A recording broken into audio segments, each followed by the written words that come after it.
पाकिस्तान ने ईरान के लिए ग्वादार और कराची बंदरगाहों को खोलने की घोषणा कर दी है। यह खबर बहुत बड़ी खबर मानी जानी चाहिए। पाकिस्तान ने बकायदा transit of goods through Pakistan के नाम से एक ऐसा आदेश जारी कर दिया है जो कि 2026 के लिए 6 कॉरिडोर खोलने का दावा करता है। कि पाकिस्तान ने सैंक्शंस के बावजूद ईरान के लिए लैंड कॉरिडोर क्यों खोल दिया है। एग्रीमेंट तो पहले से था और ये दरअसल क्या है ना कि transit of goods through Pakistan, ये ऑर्डर 2026 का है जहां पे ईरान के प्रोडक्ट्स के लिए 6 कॉरिडोर खोले गए हैं, 6। और इसके कॉरिडोर का इस्तेमाल करके ईरान पाकिस्तान के थ्रू किसी भी और कंट्री से एक्सपोर्ट इंपोर्ट कर सकता है, होकर के गुजरेगी। साथियों, यहां पर आपको मैं मैप पर इसे दिखा दूं कि ये ग्वादार पोर्ट पाकिस्तान के अंदर, कराची पोर्ट और इन दोनों को ईरान के गब्द पोर्ट से होकर के और तफ्तान वाली जो जगह है यहां से होकर के सामान पहुंचाया जाएगा। कुल 6 रास्ते, ग्वादार गब्द के बीच में, कराची पोर्ट और लियारी होते हुए जो अपना दुरंदर वाली है वहां से गब्द होते हुए, कराची से होकर तफ्तान, ग्वादार से होते हुए तफ्तान, ग्वादार से होते हुए तफ्तान और कराची से होते हुए गब्द। इन सब जगहों का रास्ता अब ग्वादार और कराची होकर निकलेगा। कुल मिलाकर के 2 बड़े सी पोर्ट अब पाकिस्तान ने ईरान के लिए खोल दिए हैं। यह अपने आप में एक बहुत बड़ी स्ट्रेटेजिक विन पाकिस्तान की कंसीडर की। पाकिस्तान जो मध्यस्थ की भूमिका लेकर बड़ा हुआ था, इसी पाकिस्तान का हाथ पकड़ के ईरान ने अमेरिका को एक पटकनी दे दी है। यूं कहिए कि पाकिस्तान ने अब ईरान के लिए एक ऐसा रास्ता खोल दिया है जो अमेरिकी प्रतिबंधों को किनारा कर देगा। आसान भाषा में यह समझिए कि अमेरिका ने ईरान के लिए स्ट्रेट ऑफ हॉर्मुज बंद कर दिया था कि तुम्हें इस रास्ते से नहीं जाने देंगे। कोई बात नहीं, अमेरिका ने ब्लॉकेड खड़े कर दिए कि तुम वहां खड़े रहो, हम यहां खड़े रहेंगे। लेकिन इसी बीच में पाकिस्तान और ईरान के बीच एक गठबंधन होता है। ईरान पाकिस्तान से 6 रास्ते खुलवा लेता है। ईरान और पाकिस्तान लगभग 900 किलोमीटर की सीमा रेखा साझा करते हैं। हेडलाइन बनती है कि पाकिस्तान के लिए ईरान मित्र के रूप से साबित हुआ है। और ऐसे दौर में जब ईरान के अंदर यह बात उठ रही हो कि पाकिस्तान प्रो अमेरिका है, अच्छे मध्यस्थ नहीं है, क्या पाकिस्तान ने ईरान को रास्ता देकर के कोई बड़ा काम खेल दिया है? यानी कि एक ऐसा खेल जिसमें पाकिस्तान दोनों का भला बन गया। अमेरिका का भला इसलिए कि साहब स्ट्रेट ऑफ हॉर्मुज में अगर आपकी बात करवाने वाला कोई देश है तो मैं हूं। वहीं दूसरी तरफ ईरान के लिए कि ईरान वालों, तुम्हारे लिए भी देखो मैं कितना अच्छा हूं कि मैं तुम्हारा बहुत हमदर्द बनकर लैंड बॉर्डर यूज करते हुए हॉर्मुज बाईपास करके माल बिकवा दूंगा। खेल तगड़ा है। पाकिस्तान ने ईरान के लिए ग्वादार और कराची बंदरगाहों को खोलने की घोषणा कर दी है। यह खबर बहुत बड़ी खबर मानी जानी चाहिए। पाकिस्तान ने बकायदा transit of goods through Pakistan के नाम से एक ऐसा आदेश जारी कर दिया है जो कि 2026 के लिए 6 कॉरिडोर खोलने का दावा करता है। यानी कि एक तरह से समझिए कि आपके पास ईरान के बंदरगाह तो नहीं होंगे क्योंकि अमेरिका रोक कर बैठा है, लेकिन पाकिस्तान के बंदरगाह होंगे। आप वहां से किसी तीसरे देश के साथ आप माल बेच सकते हैं। पाकिस्तान के साथ ईरान का बॉर्डर साझा होता है। एक तरफ पाकिस्तान के भारत है तो एक तरफ ईरान है। ऐसे में पाकिस्तान के बंदरगाह में ग्वादार और कराची, ये इनके सबसे ज्यादा यूज किए जाने वाले बंदरगाह हैं। कराची तो इनका एक तरह का मुंबई पोर्ट जैसा है जहां से ये सबसे ज्यादा ट्रेड करते हैं। तो ये कराची बंदरगाह अब इन्होंने ईरान के लिए खोल दिया है कि ईरान वालों, आपके पास रास्ता नहीं है तो आइए हमारा रास्ता लीजिए। अब ये बड़ा सवाल बनता है कि अमेरिका ने ईरान के साथ बातचीत करने के लिए जिस पाकिस्तान को मध्यस्थ बनाया, क्या वो पाकिस्तान वाकई में, जो भारत कहता था दलाल कि सबसे कुछ कट लेता है, ऐसा कट लेते लेते क्या ईरान से भी कुछ ले लिया? बिल्कुल सही समझ रहे हैं। और इस बात को स्थापित करने में अमेरिका ने पूरी मेहनत की होगी। ऐसा मैं इसलिए कह रहा हूं, जब अमेरिका के सोच के विरुद्ध चला गया ये युद्ध, क्योंकि उन्होंने सोचा था कि जैसे हम मादुरो साहब को निकाल कर ले आए, ऐसे ही यहां पर सत्ता परिवर्तन करके चले जाएंगे। अमेरिका और इजराइल का यह सोच गलत पड़ गया और वो ईरान में एक लंबे युद्ध में फंस गए। जब फंसे, अब फरवरी का शुरू हुआ युद्ध, जब मार्च में पहुंचा तो 1 महीना बीतने के करीब उनको यह एहसास हुआ अमेरिकियों को कि अब हमें बातचीत करने के लिए कोई आदमी चाहिए। हमने लीडरशिप तो खत्म कर दी है। वहां पर उदय होता है पाकिस्तान का। अमेरिका पाकिस्तान में विश्वास दिखाता है। ट्रंप शहबाज शरीफ पर विश्वास दिखाते हैं कि ठीक है भाई, एक काम करो, आप ही बातचीत करवाओ। और इसी के तहत शुरू होती है इस्लामाबाद वार्ता। 11-12 अप्रैल को इसी महीने पाकिस्तान की राजधानी इस्लामाबाद में अमेरिकी डेलीगेशन और ईरानी डेलीगेशन इस्लामाबाद पहुंचते हैं। जेडी वेंस भी आते हैं, गालिबाफ भी आते हैं, विदेश मंत्री जो है वो भी आते हैं। इनकी मुलाकात होती है और इस पूरी मुलाकात का सहारा होता है कि दोनों के बीच समझौता कराया जाए। इस पूरी मामले में पाकिस्तान अपने आप को जियोपॉलिटिकल स्टेज में एक सही जगह सेट करने में कामयाब होता है कि अमेरिका को भी उम्मीद है तो पाकिस्तान से और ईरान को भी उम्मीद है तो पाकिस्तान से। हालांकि पहली बार में यह बातचीत बनी नहीं, यह वार्ता विफल रही। ईरान के साथ वार्ता विफल रही, लेकिन उम्मीदें कायम रही। अमेरिका और ईरान दोनों ही पाकिस्तान से उम्मीद लगाए रहे। इतनी उम्मीद कि पाकिस्तान में बीते दिनों, अभी 1 दिन पहले ही, ईरान के विदेश मंत्री की 2-2 बार यात्रा हो जाती है और उन्हें वो 3 सूत्री कार्यक्रम दे जाते हैं कि अगर आप स्ट्रेट ऑफ हॉर्मुज खुलवा देते हैं तब जाकर हम न्यूक्लियर पर बात करेंगे। सबसे पहले स्ट्रेट ऑफ हॉर्मुज खुलवाइए, हमारा बहुत नुकसान हो रहा है। उधर अमेरिका भी इस बात से परेशान है कि स्ट्रेट ऑफ हॉर्मुज अब वो बात बन चुकी है कि अगर ये नहीं खुला तो उसकी अमेरिकी साख भी गिरने की स्थिति में पहुंचेगी। इन सबके बीच में इन सब से बात करता हुआ पाकिस्तान अपने लिए एक रास्ता निकाल ले जाता है। आप सोचिए कि ईरान ने अभी कुछ दिन पहले जब पाकिस्तान की यात्रा की थी दोबारा दूसरी बार के लिए, तब अमेरिका की तरफ से रिप्रेजेंटेटिव आ रहे थे।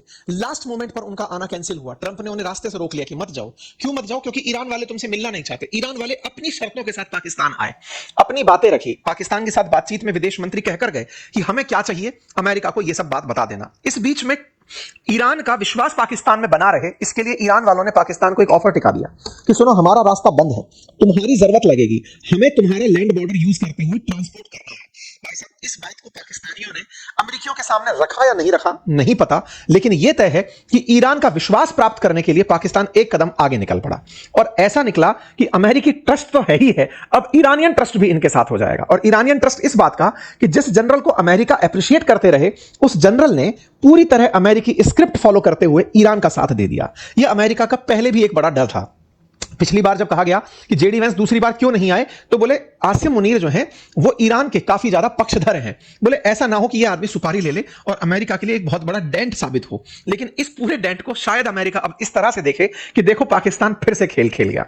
और पाकिस्तान ने ऐसा खेल खेला ईरान के साथ कि अपने पुराने सारे पाप माफ करा लिए। बीच में कुछ दिन पिछले साल ईरान और पाकिस्तान के बीच में जमीन का डिस्प्यूट हुआ था, लैंड बॉर्डर डिस्प्यूट हुआ था, एक दूसरे पर मिसाइलें चल गई थी, ट्रस्ट डेफिसिट होने लगा था। ये सब पलटी मार दी। आज की हेडलाइन बनती है कि पाकिस्तान ने ट्रेड कॉरिडोर खोल दिए हैं ईरान के लिए और कहा है कि आप हमारे पोर्ट्स का इस्तेमाल करिए अपना माल दूसरे देशों को बेचने के लिए, और हम आपकी जगह का इस्तेमाल करेंगे सेंट्रल एशिया जाने के लिए। मतलब इस समय पर पाकिस्तान मोस्ट बेनिफिट में कंट्री निकलकर बाहर आता हुआ दिख रहा है। और उसने ईरान के साथ में जो डील की है, उस डील को मैं आपको समझा दूं तो वो डील इतनी है कि ईरान अब इस स्टेट ऑफ हॉर्मुज पर शायद सामान के लिए निर्भर ना रहे। अब ऐसे समझिए, स्टेट ऑफ हॉर्मुज असल मायने में सबकी जरूरत है। तेल बेचना ईरान की मजबूरी है, उसके बिना अर्थव्यवस्था चले नहीं। $500 मिलियन का पर डे का उसका ट्रेड है ईरान का। अगर उस ट्रेड को उसको बरकरार रखना है तो ये रास्ता खुले होना जरूरी है। लेकिन इसके बावजूद भी दवाइयां हैं, केमिकल्स हैं, भोजन के लिए अनाज है, इन सब का भी तो आना जरूरी है। अमेरिका अगर ब्लॉकेड बनाकर बैठ गया तो ये तो ईरान पूरी तरह लैंडलॉक कंट्री बन गया। मतलब इसका किसी देश के साथ व्यापार ही नहीं हो सकता। ऐसे में व्यापार के लिए ईरान का साथ पाकिस्तान ने देकर यूएन के एक क्लॉज का फायदा उठा लिया। यूएन का क्लॉज कहता है कि चाहे दुनिया किसी देश को कितना ही प्रतिबंधित कर दे, लेकिन अगर वो लैंडलॉक कंट्री है तो आप उसकी मदद कर सकते हैं, आप पर कोई प्रतिबंध लागू नहीं होगा। पाकिस्तान ने जो खेल खेला कि साहब अगर आप इसको रास्ता नहीं देंगे, अमेरिकी अगर स्टेट ऑफ हॉर्मुज से माल नहीं जाने देंगे तो हमें लैंड के थ्रू रास्ता इसको देना पड़ेगा। ये बिल्कुल वैसे ही है जैसे गाजा इजिप्ट से होकर के माल बेचता है क्योंकि इजराइल ने उसको पूरी तरह पानी में घेर रखा है। बिल्कुल वैसे ही अमेरिका ने ईरान को घेर दिया तो अब पाकिस्तान से होते हुए ये सामान बेचने की स्थिति में होंगे। और पाकिस्तान से बेचने के लिए चीन द्वारा बनाया हुआ गाद्वार पोर्ट यूज करेंगे और कराची बंदरगाह यूज करेंगे।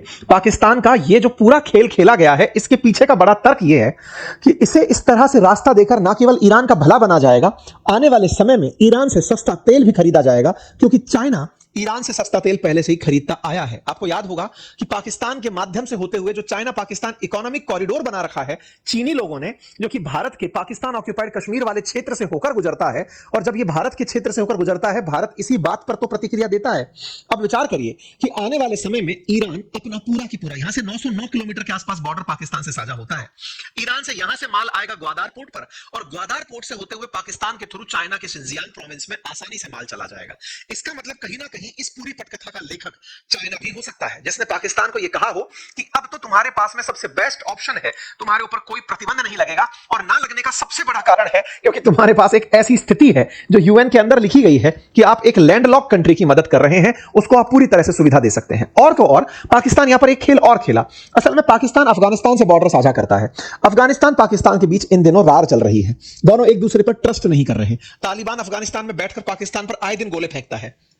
इन दोनों के बीच ट्रेड पूरी तरह रुका हुआ है। अफगानिस्तान अपने आप में एक लैंडलॉक कंट्री है, उसको पाकिस्तान से बड़ा फायदा होता था कि तुम्हारा जगह यूज करके, पोर्ट यूज करके हम व्यापार करेंगे, लेकिन पाकिस्तान ने वो सब रोक दिया। लेकिन बदले में अफगानिस्तान ने इनका सेंट्रल एशिया जाना रोक दिया। सेंट्रल एशिया के ये जो 5 देश हैं, कजाकिस्तान, तुर्कमेनिस्तान, किर्गिस्तान, उज्बेकिस्तान, इन जगहों पर जाना रोक दिया। जब रोक दिया तो पाकिस्तान ने कहा कि हम अब ईरान की मदद लेकर के सेंट्रल एशिया चले जाएंगे। तो एक साथ दो काम हुए। पहला, ईरान का माल आसानी से चाइना पहुंचेगा और पाकिस्तान का माल सेंट्रल एशिया पहुंचेगा। हर तरह से विन विन सिचुएशन। ये विन विन सिचुएशन करने में पाकिस्तान कामयाब हो गया है। ये transit of goods through Pakistan के नाम से एक आदेश है जो कि पाकिस्तान और ईरान के बीच में तफ्तान बॉर्डर, गब्द बॉर्डर और मंडपिशन बॉर्डर से होकर के गुजरेगी। साथियों, यहां पर आपको मैं मैप पर इसे दिखा दूं कि ये ग्वादार पोर्ट पाकिस्तान के अंदर, कराची पोर्ट, और इन दोनों को ईरान के गब्द पोर्ट से होकर के और तफ्तान वाली जो जगह है यहां से होकर के सामान पहुंचाया जाएगा। कुल 6 रास्ते, ग्वादार गब्द के बीच में, कराची पोर्ट और लियारी होते हुए, जो अपना दुरंदर वाली है वहां से गब्द होते हुए, कराची से होकर तफ्तान, ग्वादार से होते हुए तफ्तान, ग्वादार से होते हुए तफ्तान और कराची से होते हुए गब्द। इन सब जगहों का रास्ता अब ग्वादार और कराची होकर निकलेगा। कुल मिलाकर के 2 बड़े सी पोर्ट अब पाकिस्तान ने ईरान के लिए खोल दिए हैं। यह अपने आप में एक बहुत बड़ी स्ट्रेटेजिक विन पाकिस्तान की कंसीडर की जा सकती है। और ईरान के बारे में क्या कहेंगे? देखिए, ईरान ने पाकिस्तान को एक प्रेशर में डाल दिया था कि तुम्हारा जो सोचने का तरीका है वो प्रो अमेरिका है, तुम उसके हित ज्यादा सोचते हो। हुआ यह था कि अभी जब विदेश मंत्री यहां आए थे ना, अभी कराची आकर पहुंचे थे 2 दिन पहले, तब ईरान के ही तरफ से एक एमपी ने बयान दे दिया कि पाकिस्तान पर विश्वास नहीं किया जा सकता, वो विश्वास लायक देश नहीं है। इस बात से पाकिस्तानियों को यह समझ में आया कि मेरी मध्यस्थ की भूमिका छिन सकती है, ईरानी लोगों के बीच में मेरा विश्वास कैसे कायम हो। तो बोले इस कायम को करने के लिए इन्हें यह ऑप्शन देते हैं। सही तरीके से सब कुछ ही पाकिस्तान के फेवर में हो गया कि अमेरिका इस बात से नाराज नहीं होगा। इस बात के विषय में जानकर खबरों के अंदर इस तरह से लिख रहे हैं कि ये सब बात हो सकती है उसने अमेरिका को पता करती है। ऐसा इसलिए कि जब तक वो विश्वास में नहीं होगा वो मध्यस्थता भी नहीं स्वीकारेगा।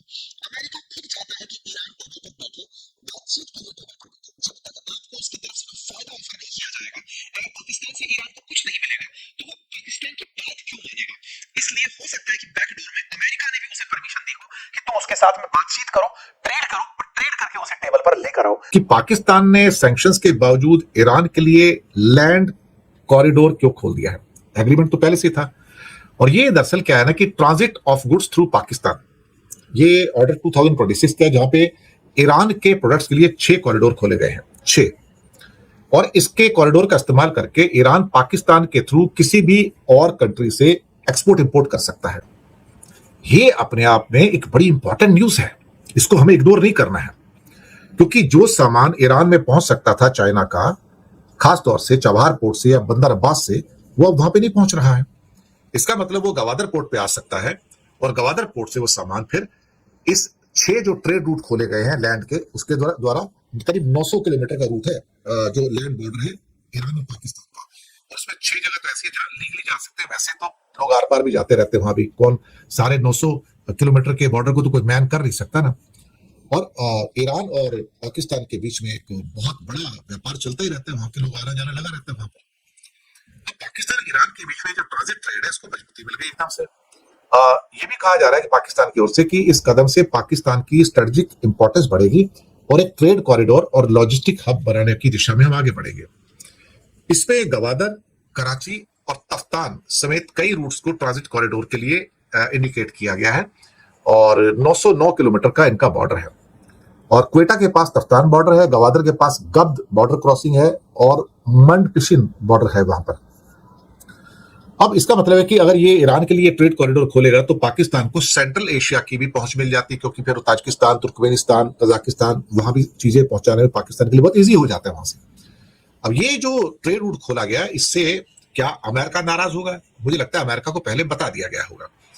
तो इसमें कौन कौन से रूट है यहाँ पर? इसमें एक गवादर से है, गवादर और गब्द, और वहां से कराची, पोर्ट कासिम, लियारी और मारा, पसनी और गब्द फिर से, और इसके अलावा कुछ और भी जो जगह है वो भी इस पे ये खोले गए हैं। अब पाकिस्तान ने ये कदम कैसे उठाया? क्या अमेरिका को भरोसा में लिया गया? बताया गया होगा कि हाँ, क्योंकि अब अफगानिस्तान तो लैंडलॉक्ड कंट्री है, तो वहां पर कुछ कंडीशंस लागू होती हैं और उनको आपको जगह देनी पड़ती है लैंडलॉक्ड। जैसे इंडिया में नेपाल है, तो नेपाल के पास सामान कहां से आएगा? अगर समुद्र के रास्ते से, तो इंटरनेशनल लॉ है कि इंडिया के पासपोर्ट्स है, तो इंडिया के पोर्ट से सामान नेपाल जाएगा। अगर इंडिया नाराज भी है तो भी आपको इंटरनेशनल लॉ के मुताबिक नेपाल का सामान आपको इंडिया के थ्रू होकर जो सड़क के रास्ते जाएगा वो जाने की परमिशन देनी पड़ेगी। ये ट्रेन का रास्ता भी हो सकता है, रेलवे है वहां पर। तो अब यहाँ पर खासतौर से ईरान के साथ जो ट्रेड कॉरिडोर खोला गया है, ये अपने आप में एक बहुत ही इंपॉर्टेंट मुझे लगता है कि एक सिलसिला है, क्योंकि हो सकता है चाइना का कुछ प्रेशर हो। मैं ये मान के चलता हूँ कि हो सकता है चाइना का प्रेशर हो कि चाइना को कुछ बहुत इंपॉर्टेंट चीजें ईरान में पहुंचानी हो, और चूंकि चबहार पोर्ट और बंदर अब्बास तक चाइनीज शिप्स नहीं जा पा रहे हैं, उसको ब्लॉकेट किया हुआ है, लेकिन फिर यहां से सामान चला जाएगा। इसका मतलब ये हुआ। और ये भी हो सकता है कि बिना शिप के ही जिनजियांग से गवादर का जो सीपेक का रूट है वहां से चीजें चलेंगी और चल के फिर यहां तक पहुंच जाएंगी, गवादर तक आएंगी और बाद में ये सारे के सारे ईरान को शिफ्ट कर दिए जाएंगे। देखिए दुनिया में हवा तो चलेगी ना, हवा और पानी का रुख तो कोई नहीं मोड़ सकता ना। लोग भी आएंगे, लोग भी जाएंगे, परिंदे भी आएंगे, परिंदे भी जाएंगे, सामान भी आएगा, सामान भी जाएगा। तो किसी के ब्लॉकेट लगाने से दुनिया रुक तो नहीं जाती है। एक रास्ता बंद करोगे दूसरा रास्ता खुल जाता है। और चाइना का तो पाकिस्तान पे प्रेशर हमेशा ही रहता है, आपको पता ही है। और इस बात से तो चाइना जब प्रेशर डालेगा तो पाकिस्तान इनकार नहीं कर सकता कि भी हाँ मुझे क्या कहते हैं ईरान का एक्सेस तो पीछे पर्दे के पीछे बहुत कुछ होता रहता है।